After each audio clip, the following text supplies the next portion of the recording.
Magandang hapon sa lahat mga kaibigan. Ito na po yung biko na niluluto ko ngayon.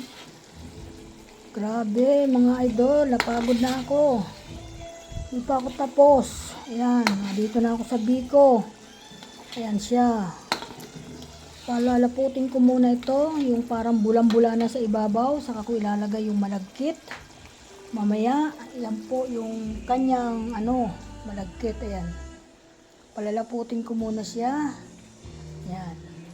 Ito naman yung latik na ilalagay ko sa ibabaw. Latik po yan. Ano na nyug yan. Oh. Yan na po yan. Naka-asukal po. Yan, dito na po yung asukal. Nilagay ko na. Yan yung asukal. Ano po yan? 1 kilong malagkit. Ang inilagay kong asukal.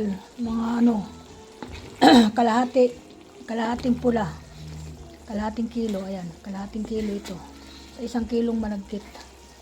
Okay na po yan, medyo hindi masyado matamis.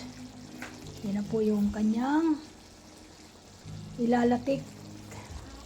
Mamaya, ipipicture ko na lang mamaya sa pag na-finish na yung biko. Sasali ko na lang sa video para may idea tayo diyan. Madali lang yan. Pakayod ka ng nyog. Ilalatik mo 3 piraso nyog. Paglatik na po siya, kagaya na po niya, hanguin na nyo. Yan po. Pag naluto na po nyo dito sa latik. Tapos yung 3 piraso naman na nyog, bali 6 yan. 3 piraso ilalagay naman ninyo dito sa malagkit. Yan yung pagluluto niyan. Diyan sa malagkit. Diyan mo nahaluan siya ng asukal na pula, kalahating kilo. Ayan na po mga idol. Ayan yung masarap na biko. Yan na po yung gagawain. Tapos ilalagay natin yan sa tray. Maghanap pa ako ng tray na paglalagyan. Kung saan ako kukuha ng tray dyan, maghanap ako. Lalagyan ko yan ng latik sa ibabaw.